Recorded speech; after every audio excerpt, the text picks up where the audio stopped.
Good morning.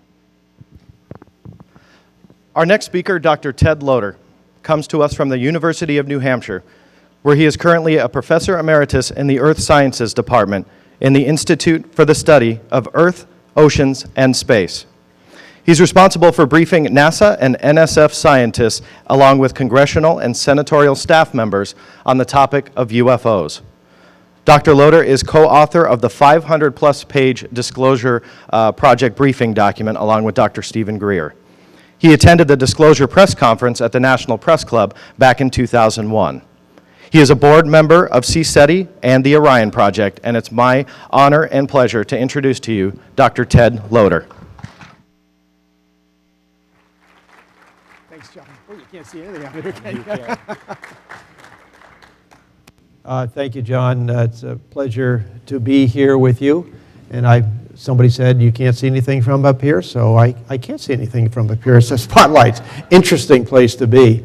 Hopefully, we'll have some fun here and look at some different things dealing with different aspects of post-contact technology advancements. And here's my little title here.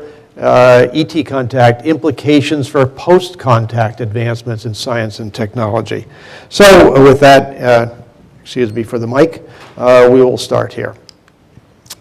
Actually, all of us speakers, which nobody has mentioned to this point, all of us speakers wrote a paper for this conference. And the papers, this is what mine is. Mine looks like just the abstract. I won't read it to you. You can get it somewhere someday. I don't know where they are. So far it's a black hole, but I think they're going to emerge and you'll get availability of those things. Let me start right off at the very beginning in the introduction section here and say, without argument, intelligent beings from other star systems have been and are visiting our planet Earth. They are visiting Earth now. Anybody with an IQ over room temperature who does a little bit of homework comes to that conclusion. It doesn't take much. You don't have to be a rocket scientist to figure this out. This is not a matter of conjecture or wishful thinking. Now, so that's said.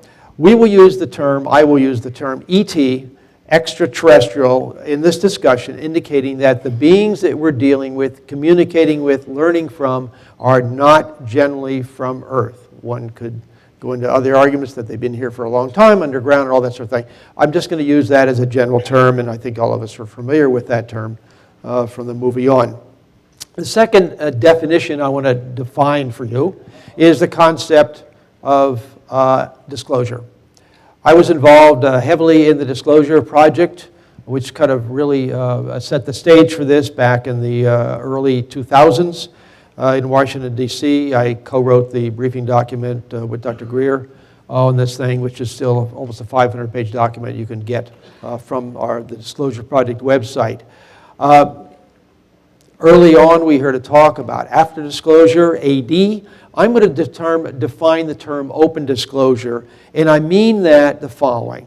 Governments of the world and the media totally accept and publicly discuss the reality of ETs visiting our planet in an honest and open manner with the public. This has not happened yet, as we all know. Particularly when anybody, there are members of the media who will talk about a sighting or something going on, and they always either preface it with little green men or go snicker, snicker, and green cheese at the end of the, we've all seen that on everything from CNN to ABC to NBC, etc. So until they totally accept and publicly discuss the reality, open disclosure has not occurred. So what I'm going to be talking about in this talk is the concept of where we go once open disclosure occurs. There will be dramatic and rapid changes in many areas of human endeavors on this planet. These changes will result from the sharing of information by and from the ETs, as well as the release of knowledge gained by covert human project. Linda just gave us a perfect example of a covert project dealing with ET knowledge and technology. The speed of these changes, and I'll get more into the changes as we go on, will depend on at least 4 factors. and I'll come back to at the end of the talk on these 5 factors. 1, the willingness of the ETs to share knowledge in the rate at which they share. They will determine how much they tell us and at what speed they tell us, basically for our own good, I believe. Second of all, the willingness of human covert groups to share what they have already learned and have kept suppressed for many decades. We've talked about that earlier in some of the talks. Finally, thirdly, the acceptance of contactee reports on what they've observed and what they were told. We heard Jim Sparks' talk last night, which is excellent, informative, very interesting, and yet many contactees like himself who talk about this are poo-pooed in the media and the press and government spokespersons.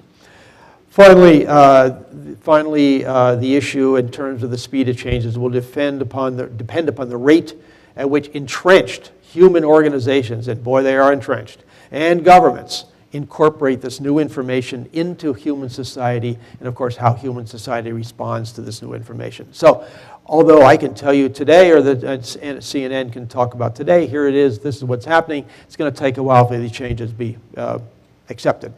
We can expect there will be major resistance to any changes, especially from the global money sectors and the control groups who keep this under wraps.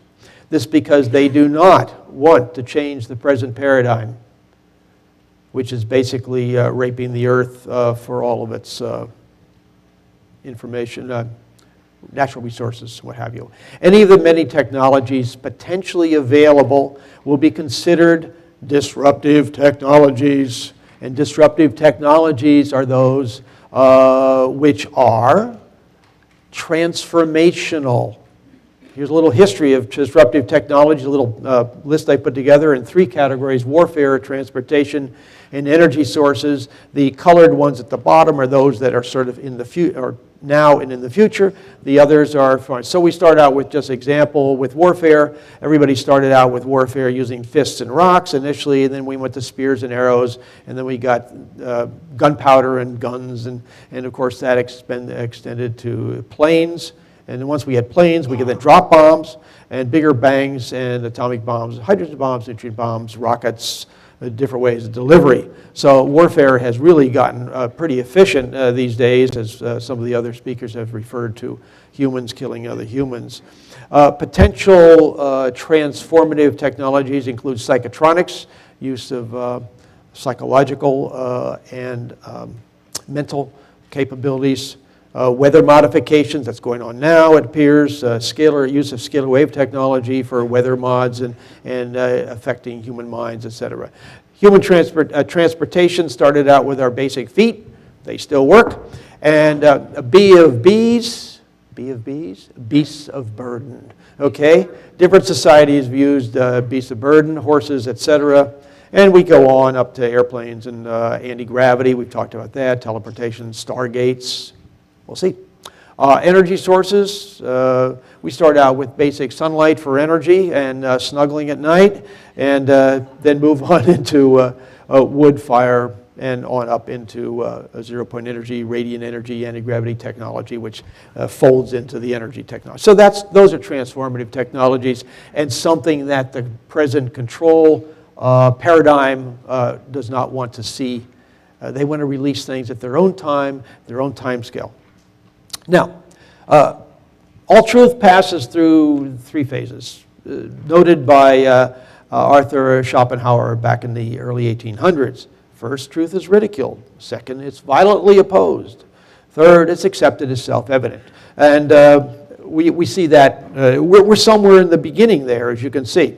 Arthur Clarke, the great science fiction writer, science inventor actually, invented a lot of things through his science fiction, rephrased this as anything development of revolutionary nature.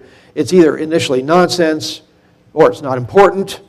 I think John Alexander's comment was that UFOs were not important at the very end yesterday.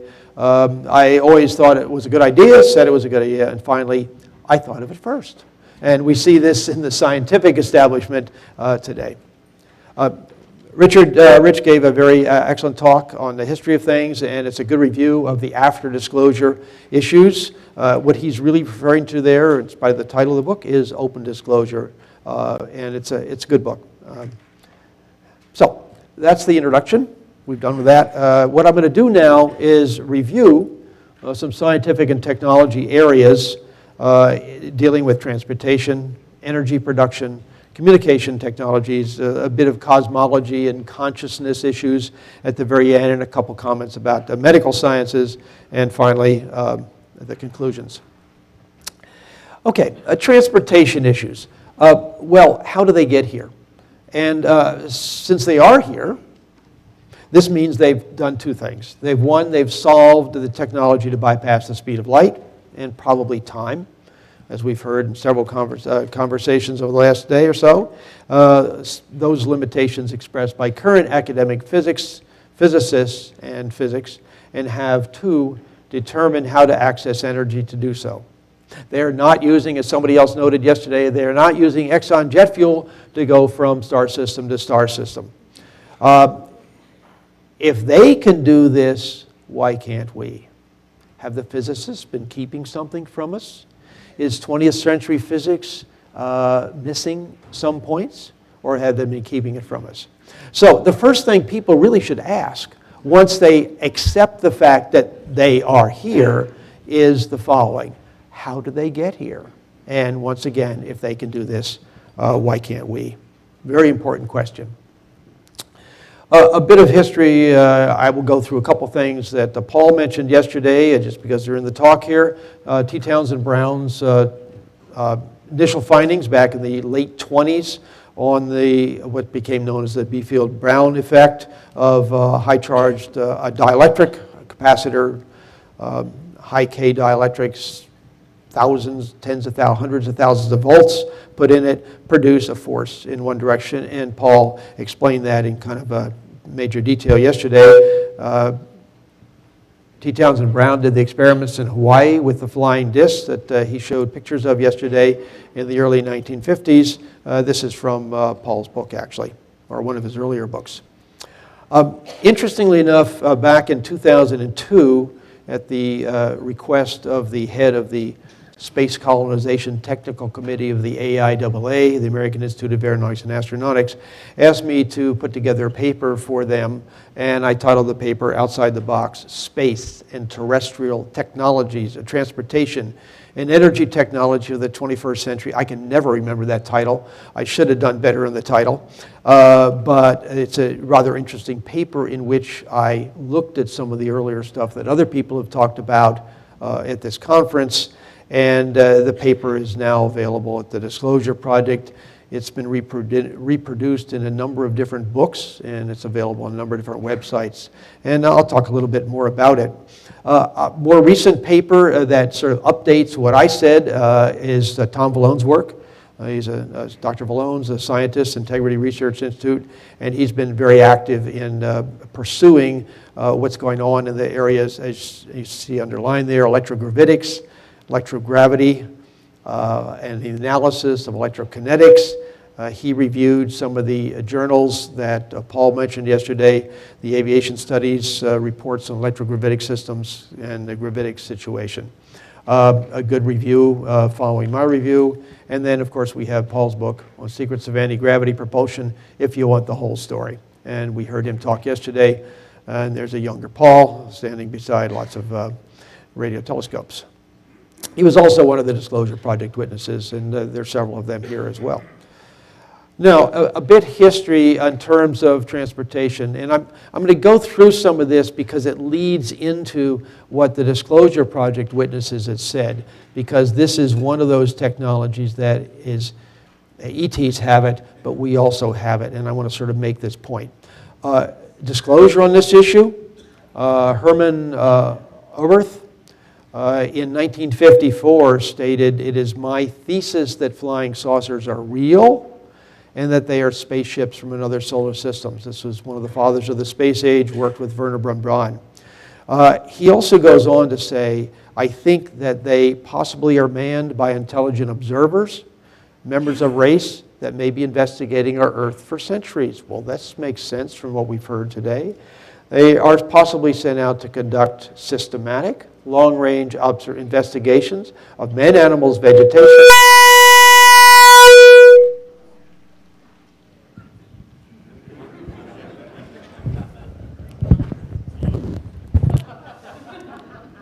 Hello?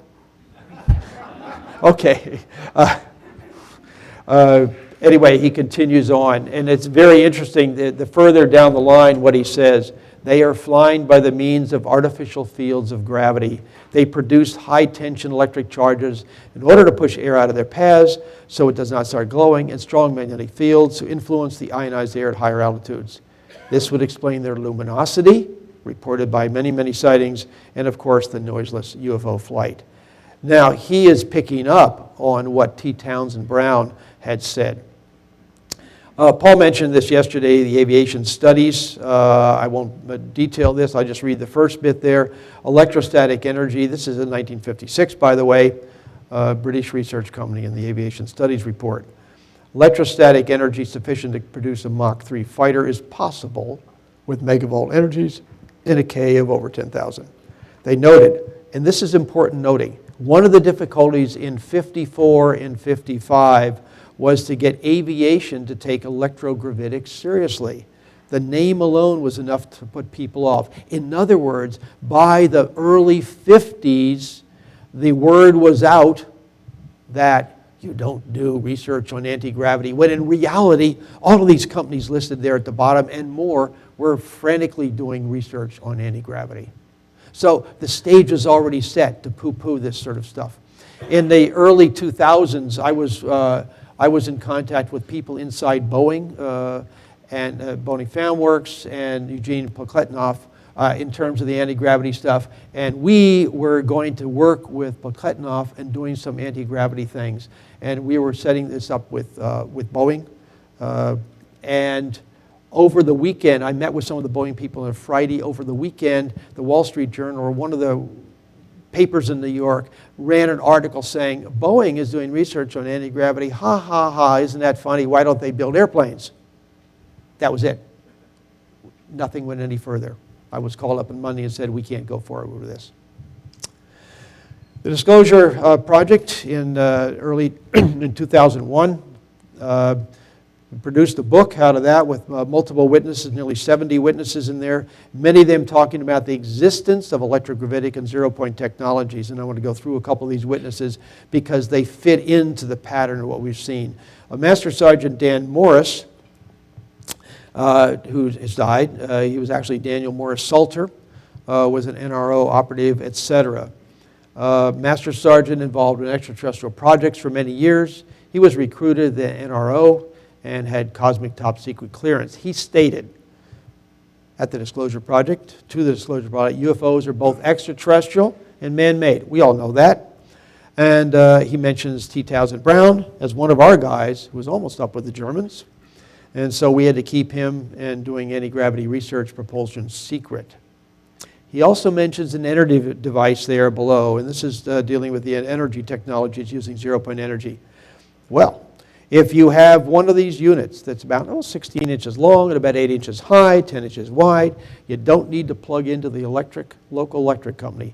These devices burn nothing. No pollution, never wears out because there are no moving parts. A gentleman who works at Boeing still, which is why he may have retired by now, I don't know. But he stated to us, that's why it's just initials, most aircraft operate, most of the craft, referring to UFOs, operate anti-gravity, electrogravitic propulsion. Area 51 with Northrop, we're flying anti-gravity vehicles up there and in Utah. A Dr. B, also involved in anti-gravity research for many, many years in covert projects, top secret projects, stated they have a big think tank up at Hughes, big anti-gravity projects. I used to talk to them. The key point I wanted to make is here, but the American public will never, never hear about this. So the people inside were saying, you know, we're having fun with this, but forget it for telling the people who need this technology. Captain Bill Uhlhaus, U.S. Marine, retired. He died just recently. Marine Corps as a fighter pilot, worked at Wright-Patt. I don't think any flying disc simulators went into operation until the early 60s, around 62, 63. He actually worked on these simulators which simulated the anti-gravity craft. Simulator they used for extraterrestrial craft, they had the 30-meter one that crashed in Kingman, Arizona back in the early 50s. We operated with 6 large capacitors charged with 1 million volts each. So there were 6 million volts to those capacitors. Think T. Townsend Brown and what he was saying in the early 50s. So we developed a lot of this stuff on our own with a little bit of help from the ET in terms of crash vehicles. And then he mentions that they built a number of these over the past 40 years. He also noted, interestingly enough, one of the craft he worked on was a controlled craft the ETs, or aliens, wanted to present to our government, the USA. So there was some, as somebody mentioned yesterday, there was some technology transfer going on in the early 50s. A lot of that went sour as the U.S. covert groups took all of this stuff deep black and for their own war agenda, etc. Mark McCandlish, whose drawing has been shown here in a colorized version. This is Mark McCandlish at the National Press Club in the Disclosure Project in May 9, 2001. A close friend, as you heard yesterday, a close friend of his, Brad Sorensen, also an illustrator, told him of visiting the big hangar at Norton Air Base in November 12, 1988. There were 3 flying saucers floating off the floor, no cables suspending them from the ceiling, no landing gear, and just floating, hovering above the floor. The smallest was somewhat bell-shaped. They were identical in shape and proportion, except there were 3 sizes, 24 to 60 feet in diameter, obviously man-made, looking a little tired, he noted. They had a little exhibit there with a videotape running showing the smallest of the vehicles sitting out in the desert, and later on taking off into space in the video. It showed this vehicle making 3 little quick hopping motions, then it accelerated straight up and out of sight, completely disappearing from view in just a couple seconds. No sound, sonic boom, nothing. Well, the craft was called what's now known, is used a term quite universally now in ARV, Alien Reproduction Vehicle, also nicknamed the Flux liner. The voltages in the system, 500,000 to 1 million volts of electricity. Again, think back to Townsend Brown's original proposal back in the early 50s that if you had this, you could do very, very well. Brad Sorensen stated that the ARV display, at this display, a 3-star general said that these vehicles were capable of doing light speed or better. Here's this drawing, his original drawing that was in the Disclosure Project documents. It's available in many other places today, showing the large capacitors down around the bottom here. These are the capacitors. There's some batteries back in case you can't see them in this particular drawing. He actually noted that you could start it up with a few marine batteries, 12-volt marine batteries. Pretty slick. Part of the central area in that dealt with the energy generation technology. The pilots sat here, and there was video cameras outside so they could see out, if you will. Lieutenant, a little documentation that comes along, and the nice thing about the Disclosure Project is that we talk to multiple witnesses who would cooperate, who didn't know each other and cooperate other information. For example, Lieutenant Colonel John Williams here pictured was an Air Force 64 rescue pilot, Vietnam, etc. He noted to us there was one facility at Norton Air Base that was close hold, meaning that nobody knew what was going on, not even the wing commander know what was going on there. Rumored that there were UFOs there. His father related to him, John Williams' father related to John, is that during a dinner party around that time, a very close friend, a RAND employee, keep that in mind, was invited. After several drinks, this RAND official said that the government was spending more money on anti-gravity than any other project in the history of this country. Think all those aircraft companies in the early 50s who said, snicker, snicker, you don't do anti-gravity, and they were doing it. It went deep black in the late 50s and been there ever since. So today we have TR3Bs. Here's somebody's idea of one. I put some big question marks there so you don't question me. Thanks to the web, just do a search on TR3Bs and more advanced large triangular craft owned by and run by black projects, if you will, and seen by people all around the world. Now, this is a great little tidbit here. Jan Harzan, our very own Orange County John Harzan, was meeting with Ben Rich in a group, at a lecture in '93. And many of you have heard this story, but Ben Rich noted to Jan that we already have the technology to take ET home. Tom Keller in his book has put a detailed discussion of this. I'll mention that in a minute. In a private conversation, Harzan and Rich asked Rich how UFO propulsion, works. Ben Rich replied, "Let me ask you, how does ESP work?" Harzan, way to go, Jan, answered, "All points in time and space are connected." Harzan answered that. Rich replied, "That's how it works." A new concept? No. Schrödinger in 1927 noted that is how things work, and we'll come back to his quote in a few minutes here. This is Tom Keller's book, which is out there in a stand. You can get it. It's excellent, up-to-date, within the last year or so, a review of a lot of major incidents in the UFOlogy world. He's done a lot of research, talked to a lot of people, and he's really put together a nice book on it. Nice work, Tom. Okay, so we get to the question that many people ask, and not this crowd so much, because you're pretty much in the know on things due to these conferences and what have you, but boy, the general public just doesn't get it at all. Why, if we had this question, I get asked all the time, why, if we have this technology, aren't we using it for the betterment of the world? Good question. We'll see, as we discuss this a bit further, and you probably know the answer to this, we'll see the UFO, ET secrecy, and the multi-trillion-dollar transportation and energy sector secrecy are closely related, and that's really what it's about. So we'll talk about energy first, and we'll come back to that business. And I want to go to my friend, many friends, people know Tom Bearden, a brilliant man who's studied energy technologies for many, many years, had written umpteen papers. He was one of our witnesses for the Senate briefing I put together at the behest of my senator back in 2002. He was one of the witnesses I had there talking about this, as was Paul from yesterday, Dr. Loder. Bearden notes that all electromagnetic energy comes freely from the seething virtual state vacuum via a proven broken symmetry of the source dipole. Big, heavy words here, but if you put a negative charge and a positive charge, you separate these things in space, so to speak, you'll get a flow of energy that is created by the separation of these charges.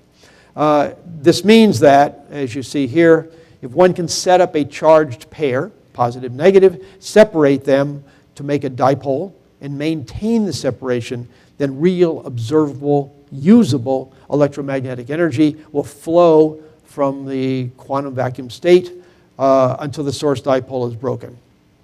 A little diagram there showing this thing. He goes into this thing in what one might term excruciating detail in his 900-ish page book, Bearden, Energy from the Vacuum, Concepts and Principles. Restoring, I might add, the original equations of James Maxwell, which were purged of their zero-point energy stuff back in the early 1900s, late 1800s, early 1900s. Here's what happened. In 1892, Lorentz removed the possibility of free energy source from Maxwell's equations from 1865, which described electromagnetic theory and produced a set of electromagnetic equations known today as the Heaviside-Lorentz equations. These have been used by scientists and engineers since about 1902, 3, 4, in that time period. Basically, 4 generations of engineers, scientists, have used a subset of the original Maxwell equations. The subset had been excised of the free energy terms. So our present-day electromagnetic systems continually break the dipole so they can require more energy, water, coal, oil, nuclear, etc., to start the energy flow again. The trick is to catch the energy and separately dissipate it to a load without destroying that dipole, and then the energy will flow. Where does this electromagnetic energy come from? A little picture of Paul Dirac there. Energy has been called by a number of scientists and researchers cold energy, scalar wave energy, energy from the vacuum, zero-point field energy, dark or negative energy, longitudinal energy, radiant energy, etc. All of this refer to energy that comes from the vacuum that we're talking about there and can be ultimately converted into electromagnetic energy that can be used to run things. In 1934, Paul Dirac described a way to extract this energy by inducing a negative energy, negative probability in the local vacuum of a specific region. Cool. One simply introduces a sharp little low energy perturbation with a sharp gradient. Sharp gradients. The pulses pop electrons out from the Dirac sea. Cool. So he talked about how this could be done in 34. There are many, many technologies that have done this. Most are very hard to work with, actually. Tom Bearden lists, I don't know, over 30 in this long list. I'm not going to read it to you, with this long list of technology that are examples of over-unity or technologies that extract energy from the quantum vacuum state to run something or do something in an energy-wise situation. Now, this is a side and aside, and I'm pointing this out to people because I've gotten this information from somebody in the Pentagon whom I know, who has let me have this information. I don't know quite what to do with this, so I'm just going to put it out there and let you kind of chew on it. If anybody has information that can elucidate, put some light on dark energy, I would appreciate it. Here's the situation. And I'm sort of quasi-quoting this friend of mine. Some feel that longitudinal or dark energy is the source of energy that drives advanced zero-point energy devices. In other words, for example, magnets appear to get their energy by extracting energy from this dark energy, longitudinal energy. Now, this dark longitudinal, I'll call it longitudinal to save time here, can be captured with nonlinear electronic circuits and converted into usable energy such as heat, electricity, or propulsion. So you can devise, not normal circuits, but you can devise circuits that will extract this energy and convert it into usable energy. It then can be indirectly measured. So if you have something to produce heat, you can produce, given a situation, the amount of heat it produces. At the present, this is the interesting, it is decreasing rapidly. In other words, they're measuring this thing. They've been measuring for 3 years. I'll show you the curve in a second. And it's been hypothesized by people studying this that the Earth's electromagnetic field will start to decline and become unstable. As this begins to happen, changes in both the strength and the direction of the Earth's magnetic field will become apparent at some point to even careful, casual observers. At some point, the Earth's magnetic field would collapse, leading to increased solar radiation, followed by a magnetic pole shift. So this is a stretch. It's a step, a step, a step. But if we look at the curve that they produced, and this, the electronics for this are developed by somebody who worked in covert black projects for a number of years, and has put these circuits together to measure this longitudinal energy density. Since 2008, the terms here are relative. On the axis over there, the y-axis is just relative numbers, intensity, if you will, was around values of 90, but decreasing, as you can see, right in this area, is decreasing. They had trouble with their equipment, which broke down. They had to repair a bunch of stuff. During that time period, they got it back on back in early 2010, and since there, you can see it's been dropping so that it's dropped from 90 units down to 20 to 30 units over the past 3 years. This is data as of July 21st, which is relatively recent. The data from yesterday, it falls in that same little blob right here, so it's sitting here. Now, the curve is a pretty statistically significant curve, so at this point, mostly because data are far apart, they're watching this very closely. The demise of this system, if it works, is somewhere around early next year.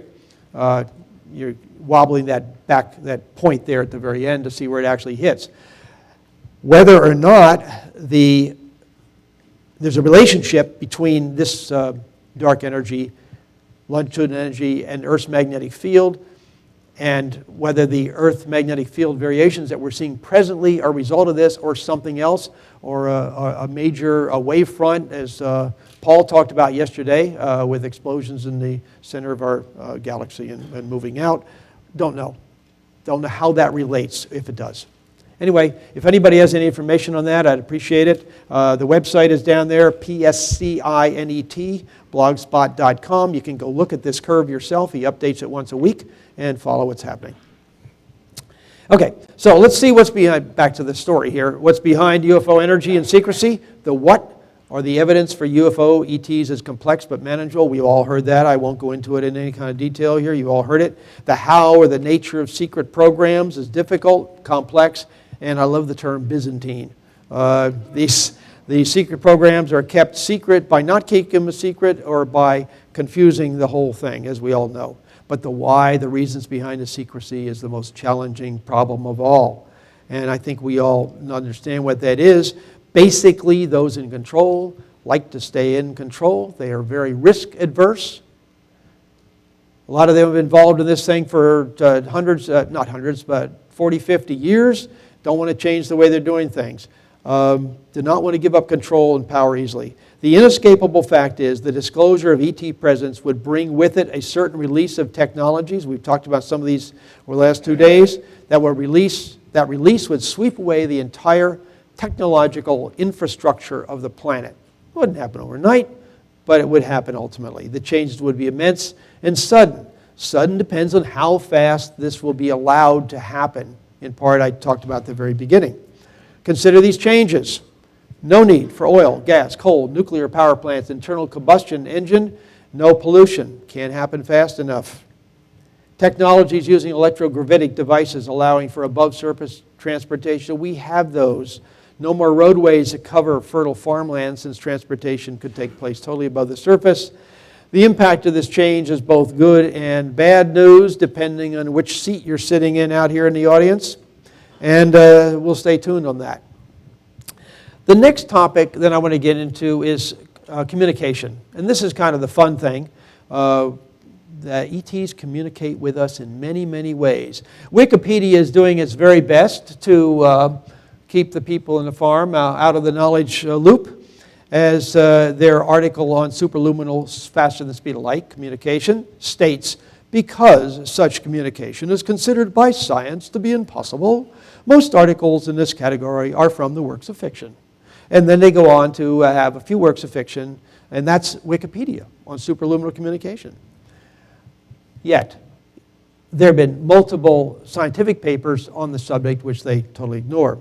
And yet, also, it does not make sense that any advanced civilization visiting our solar system and planet Earth would not be able to communicate with their home planet in something approaching real time. And I don't have to go through the hello, wait 4 years for an answer, hello back.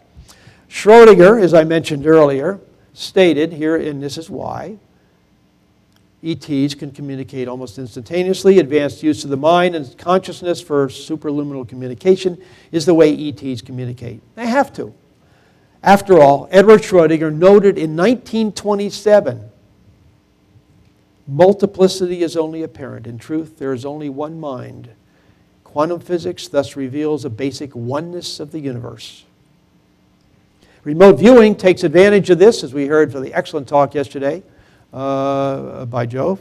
Accessing this one mind, this picture of Hal Puthoff up there, who Puthoff and Tar, we all know that story. Accessing this one mind helps explain the reports to remote viewers who can essentially view objects at great distances in real time, as Joe noted yesterday. How does it work?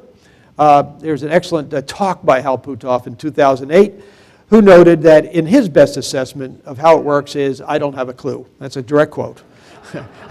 I said, whoa, wait a minute. You know, here's the guy who sort of invented this thing and sort of the SRI and the whole publicity to it and sort of fed into that, all that research, and he says, I don't have a clue. Although he noted in his talk that it might involve multi-dimensional, additional dimensions, or some sort of quantum entanglement. So say that fast 3 times, and you'll understand what it is. Here's Joe's talk yesterday. We've heard about his experiences and his views on ETs and future viewing and some of the technology the ETs has. Good book.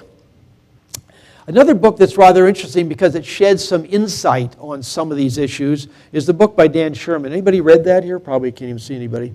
His little book called Above Black.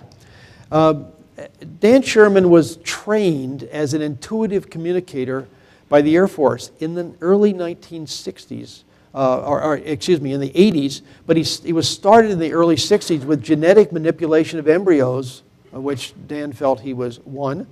And then when he joined the Air Force, he was involved in sitting at terminals, using his mind to communicate with the terminals, and recording many series of numbers which he duly reported. I thought the more interesting point was the following.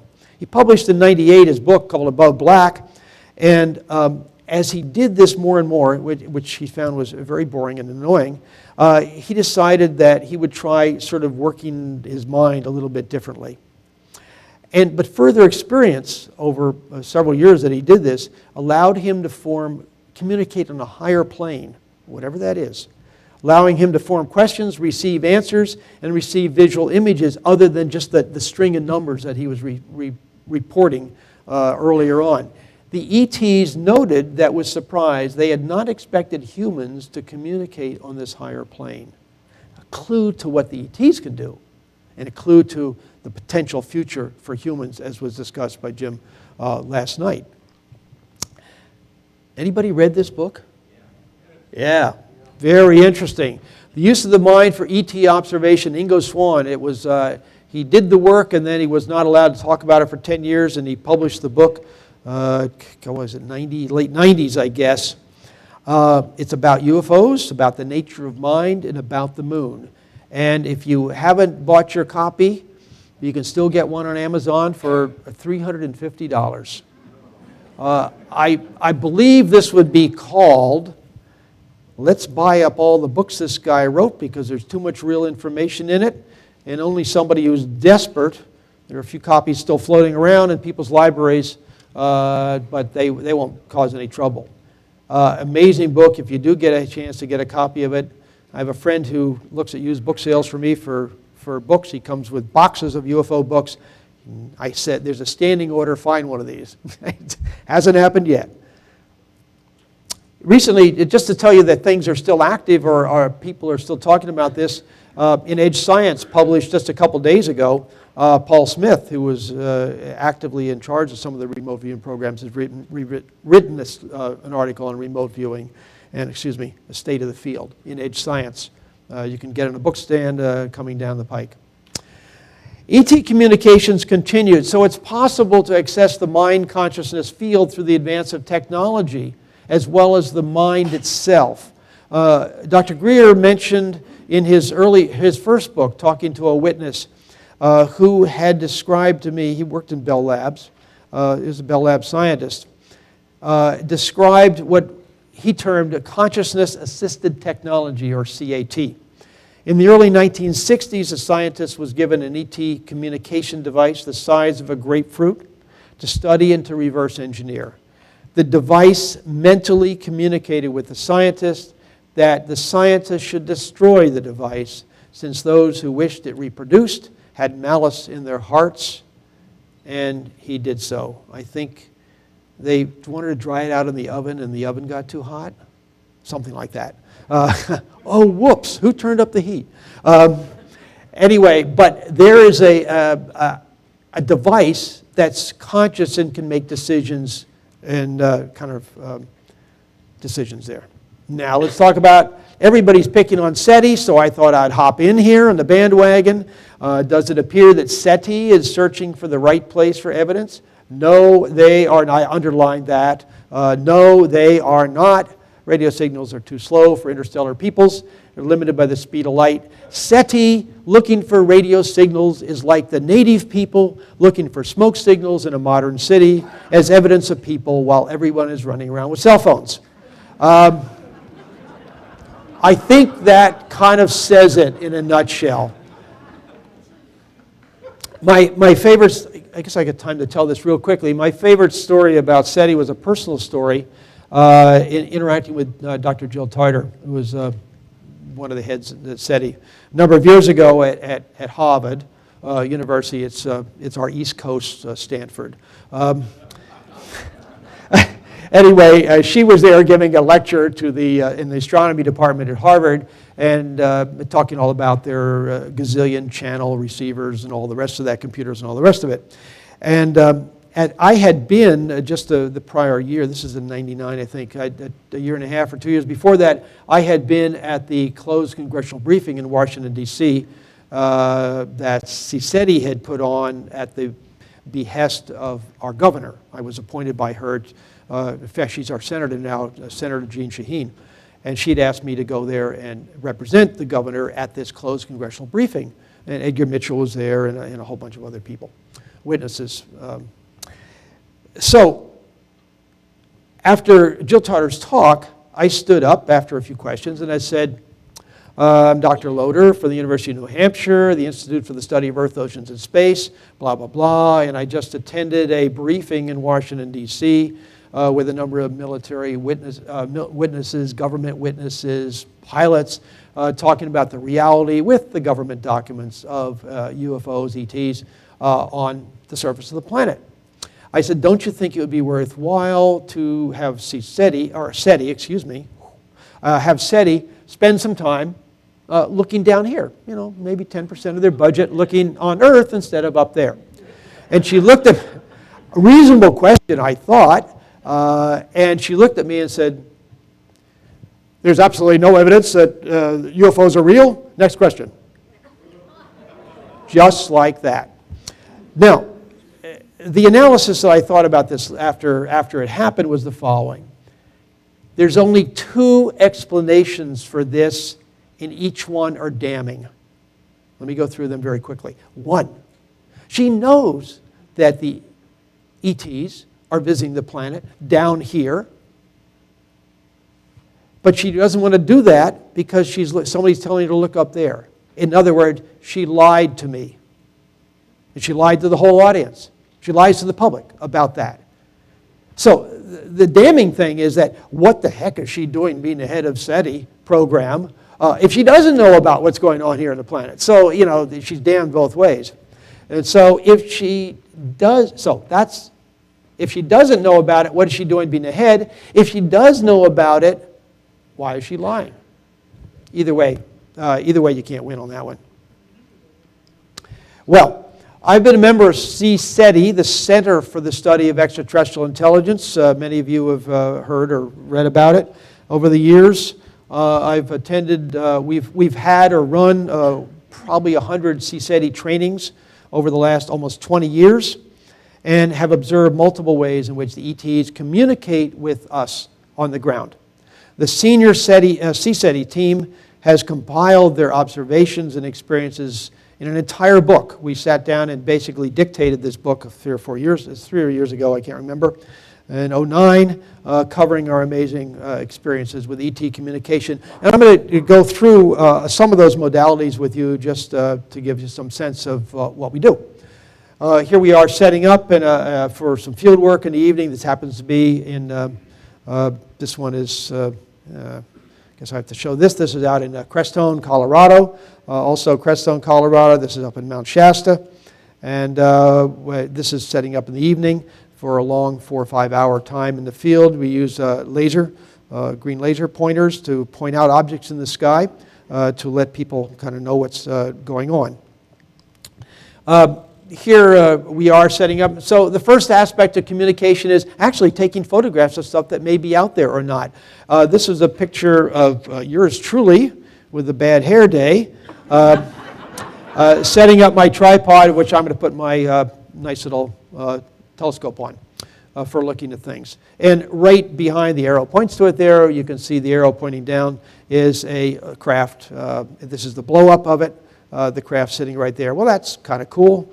Raven Nabolsky from Orange County actually took that picture. She also took one in Charlottesville, Virginia, where we had a training a year or so later. And same sort of thing. There's a craft as we were setting up this evening. So very often we'll have craft as we're setting up. People try to keep their eyes on the sky while we're setting things up. So communication just by showing up. We found that communication occurs not in many, many modes. There's mind communication. I'll give you an example of that in a minute. Sight, we just talked about seeing things out there. Feeling, the hair standing up in your arms, you know, the piloerection, whatever it is. Feelings, hearing, touch, smell, all of these take part. The ETs communicate in many, many different ways. It's not just, hello, I'm Zigzag from the planet so-and-so. The state of the mind and the level of the consciousness of the individuals involved in this plays a critical role in the success of communication. I have 4 little examples here. On Mount Blanca in 1999, there was a group of us up in Mount Blanca in the evening, late evening. We'd go into a circle. We were sort of in a contact event type of thing. There were ETs on the ground around us. I could not see them. Some people could. A friend standing right beside me is standing beside and said, Ted, can you see them? They're right over there. They're just the little guys, and they're so loving. They're just about this high, and they're kind of scampering about. They sort of come up and go back, come up and go back. And all I'm seeing is sort of gray, fuzzy lit areas. I couldn't resolve with my eyes the individuals.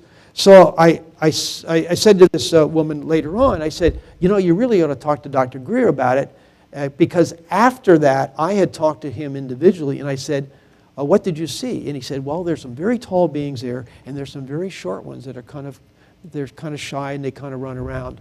So I later told this woman, I said, go talk to him and tell him what you saw. So both of them saw exactly the same thing. Interesting, they were the only two, and I got independently from them, they hadn't talked to each other. They had told me both the same thing. And yet they were the only two in that group of 25 or 30 that saw anything that last night at that resolution, if you will. So the ETs can come there. They can be in sort of an altered state, shifted into the more astral form, if you will, a shifted form. This is done through technology, in part, and consciousness. Mount Shasta event was during a meditation. We were all in a meditation, and Al Dunaway, who is a very, very good remote viewer, among other things, spent 20 years doing Snoopy stuff on U.S. submarines.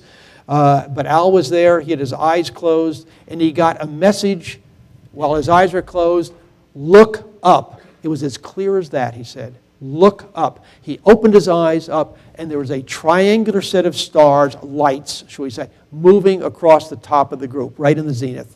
We videotaped it. It was seen up in, this is Mount Shasta, Northern California. It was seen up and down the coast hundreds of miles. Other people saw it and reported as well, so it wasn't just wackos in the field. And it was a direct communication look up to his mind. Everybody who was awake saw it there. There was a couple people sound asleep. That happens. Let's see. The next one is the the Joshua Tree. In Joshua Tree in 2009, we had a very interesting event happen, which I'll describe when I play the sounds for you in a minute.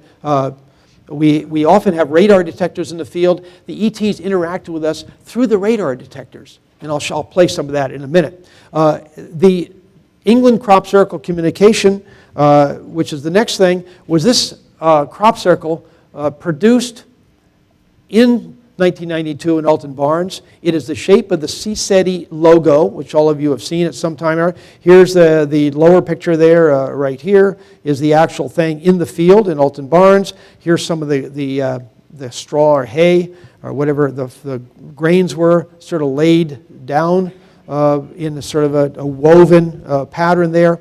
The history behind this is rather interesting, and it's one of several that have had this experience. This crop circle appeared the night after, or the night of earlier on that evening.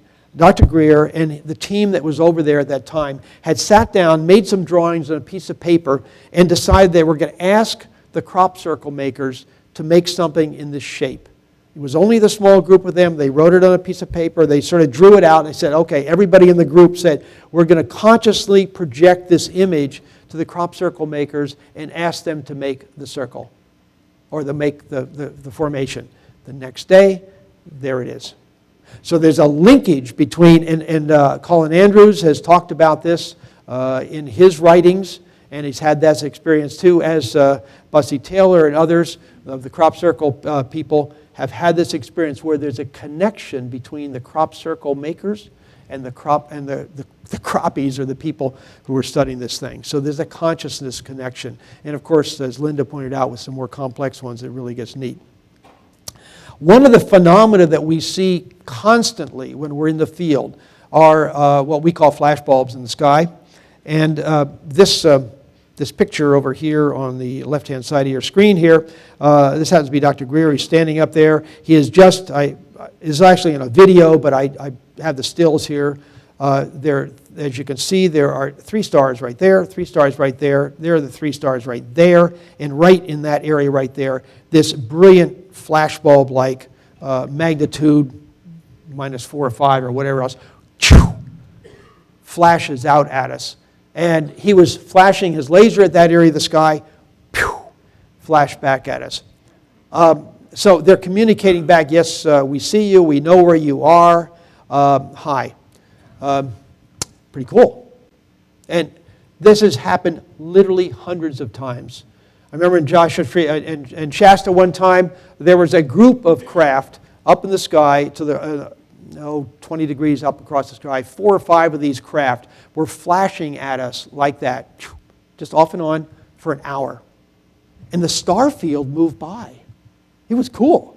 I mean, the stars moved by, so they were staying at the same place in the sky, even though the Earth was rotating.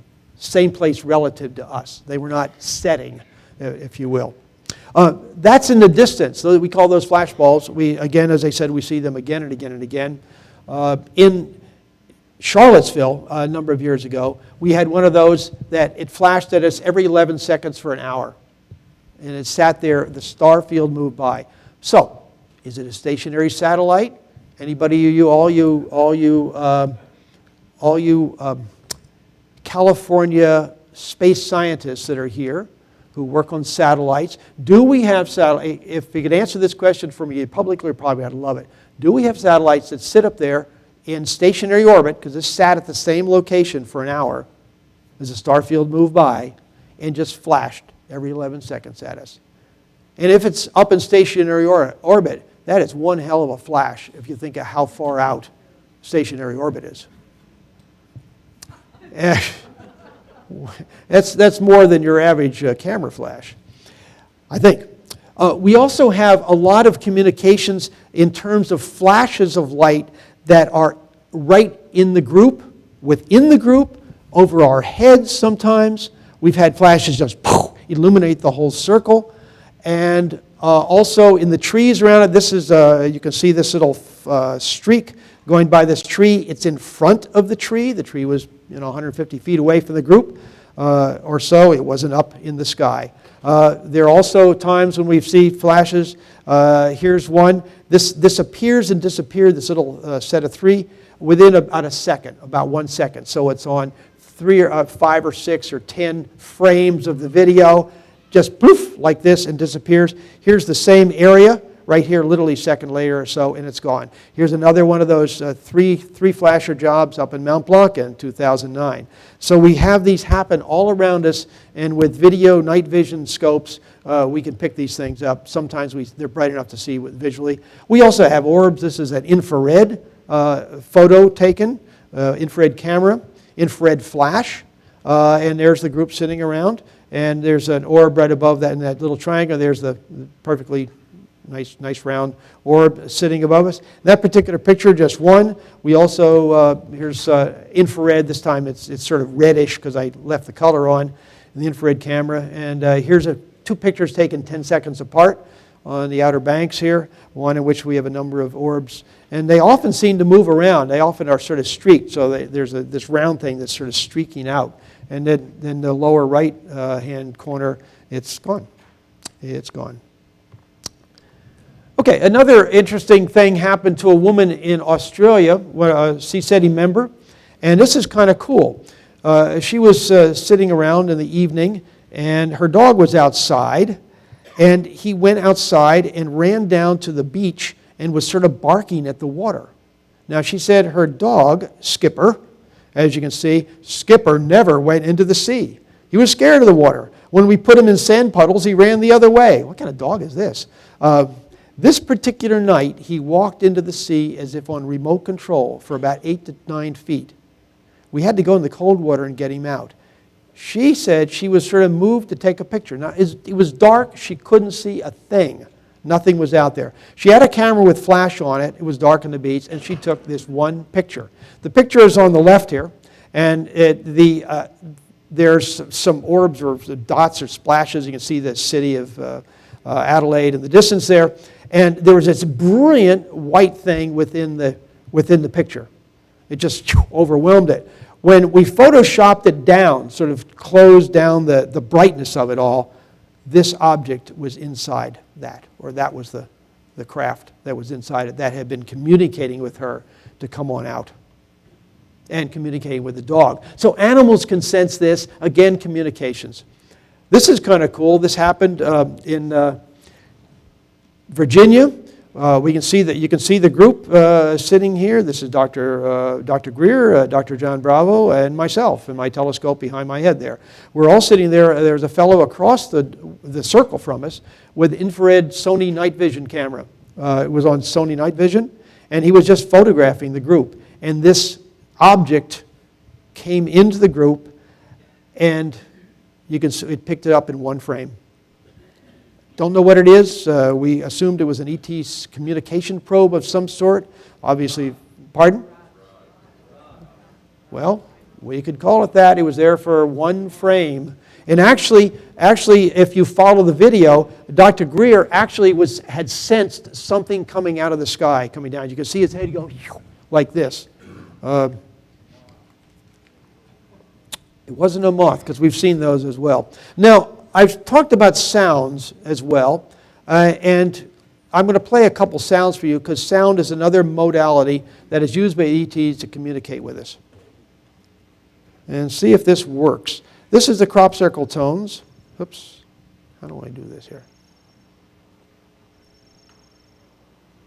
Can you turn up the sound from the computer? Oh, there it comes, okay. This is I don't know if I can turn it. Could you turn it up a bit? I feel like I'm talking to space here. Right, thanks. These are tones slowed down. The initial one was that sort of sound, recorded by Colin Andrews in a crop circle in England back in '91. And they were taken by a fellow who's a musician who works with us, and then listened to very carefully, and then synthesized. He reproduced them exactly, and this is what the sounds were like. We often play these sounds using radio transmitters back up because they are ET, and we figure that they can listen to these things and hear them. The next one I want to play are radar detectors. Now, we'll have radar detectors under a number of people's chairs in the field, different radar detectors.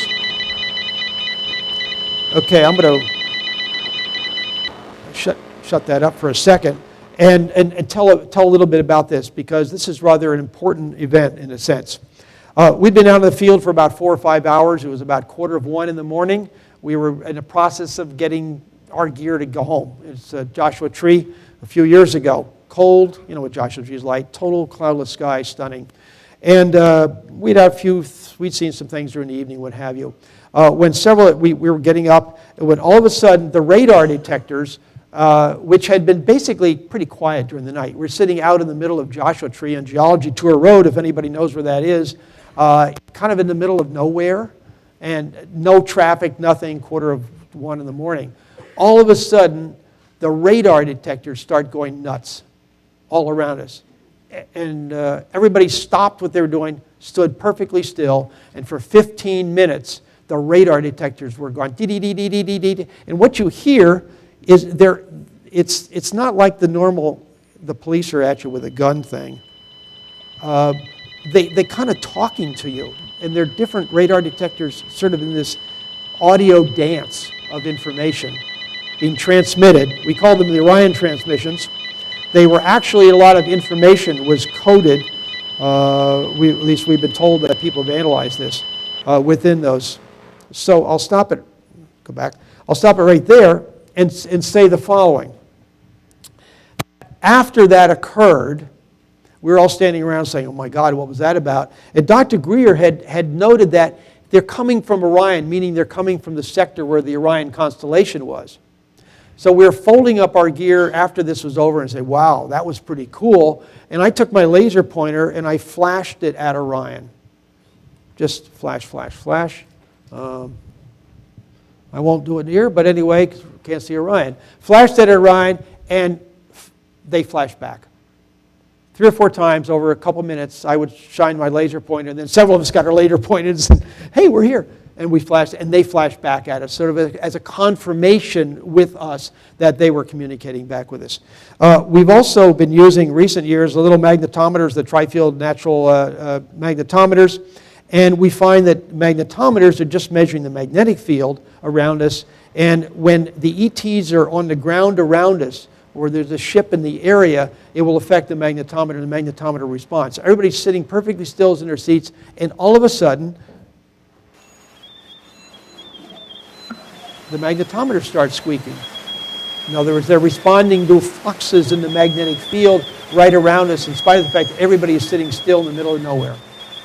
So the ETs are using, okay, sounds like a bunch of chickens. Okay, we will go through quickly to finish up here. Crop circles are obviously, I won't go into them, but they're obviously a means of communicating something. I think all of us are still trying to work on that, and a lot of other scientists are. Those are just a couple of the really spectacular, detailed ones, including the one right across from, these are recent ones, 2011. This is one that was started at the bottom, started at the top and finished the next day at the bottom. So that's very few of those are done in pieces. These are 6 or 7 pointed stars. It looks like they are showing lunar calendar here, all around this pointed star here. This occurred in Italy, interestingly enough, not just in England. So we're learning a lot from the ETs, but it's going to take a deeper understanding of the nature of mind, the consciousness, and the reality of the universe to sort of get it all together, which will not come well to the entrenched scientific establishment. I want to spend, I just have a few more minutes here, so I'm going to sort of speed up here. Buzz Aldrin has mentioned on C-SPAN, the existence of something on Mars, Mars moon that is, the towers here.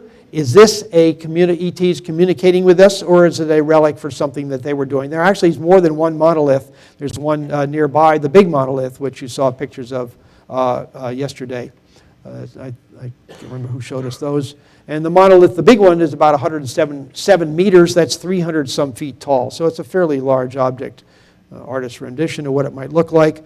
Another interesting thing is, were the ETs communicating with us when the comet Shoemaker-Levy collided with Jupiter, causing massive holes or collision spots in Jupiter, exactly 25 years from the initial Apollo landing. Here's Eugene Shoemaker and David Levy. And the data on that are as follows. The first fragment was July 16th. The Apollo launched July 16th. And then the last fragment, July 22nd, Apollo was on its way home. So some people said to the exact minute. The data that I found didn't say exact minute, so I'll just leave that with you. Were the ETs telling us, look what we can do? Don't know. The last couple minutes here, I'm just going to go through this quickly. Hillary Clinton, our Secretary of, what is she? State, right. Dealing with other countries, is walking with Lawrence Rockefeller, carrying a book of Paul Davies' book, Are We Alone? In the 1990s, when she had been briefed on the UFO stuff by Project Starlight. Views of cosmology are rather interesting. It's interesting that some religious people and others in the earlier part of the 20th century made such statements as God created the universe as a basis for higher forms of consciousness. We like to think that. Served by a multiplicity of inhabited worlds. Edward Milne says if a single planet were the soul of his activity, he could scarcely find opportunities to enjoy himself. Pretty forward thinking. We now have the neo-Darwinists and other people. The course of evolution does not follow predictable trends. It's purely random. The blind watchmaker concept of Richard Dawkins and what have you. And really the dire view of some scientists, such as Jacques Monod, stating the ancient covenant is in pieces. Man at last knows that he is alone in the unfeeling immensity of the universe, out of which he has emerged only by chance. Neither his destiny nor his duty have been written down. Ugh. Stephen Weinberg is even worse. The more the universe seems comprehensible, the more it seems pointless. Well, we might as well jump off the bridge. I'm sorry, these guys are going to have a shock at some point. Unlike Rupert Sheldrake, who is putting together the sort of science observations that Joe Monteagle pointed out yesterday of the connectedness to us all and why ETs from planets out there look like humans. Morphic resonance fields. If anybody's read his work. Final thought question here. And this comes out of the concept of emergent properties in consciousness. If it's possible to build a machine that's conscious, as reported by multiple sources, including Linda this morning perhaps, what does it tell us about the nature of the human mind, which is conscious, at least most of the time, the spiritual nature of humans and their ET counterparts? Is consciousness an emergent property, one that arises in a physical system, once it reaches a complex level, a level of complexity? It would have to be organized complexity. We make very complex things, and they aren't conscious at all, such as Washington, D.C.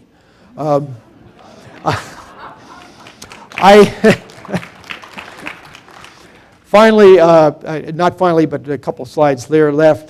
Paul Davies is a cosmology thinker about consciousness and what have you, and states that consciousness is a fundamental emergent property in nature. In other words, a system that is set up to do it can do it, whether it's innate or inert, or either it's human or in conscious living things. In other words, consciousness happens. I think we need a bumper sticker. Everybody has saying consciousness happens. Thank you, Paul. There will be amazing advances in medical sciences. We've heard about some of those from Jim last night. I won't go into those very much outside. I have personally talked to people who have, in a meditative state, have had lights surrounding them, a box sort of glowing, sort of passed around this woman, cured of breast cancer, which she had just found out a couple weeks before that. Went back to the doctor, gone. Longer lifespans, we've already talked about that. Humans are doing research on telomere lengths under electromagnetic fields, so we're working on that. These are the introduction why there'll be speed of changes. We won't go through those again. Just a couple summary comments here. We estimate today about 3/4 or more of the people in the covert world support disclosure. We think amnesty is probably needed for that to happen. We predict that there will be major social, economic, global upheavals until Earth's people settle into a new peaceful paradigm, including new energy technologies, a peaceful interaction, support from the ETs, and a rise of the collective consciousness on Earth's people. Halton Arp noted, "We are certainly not at the end of science. Most probably we're just at the beginning. There will be no going back." Ultimately, this will be a very good thing for the human race as we take our place among the races of intelligent beings in the universe. We will ultimately become ETs ourselves. What we're hearing is the future ETs are coming back. We already will have become that ourselves as we travel to other star systems and take our place with other peoples from the stars. Thank you.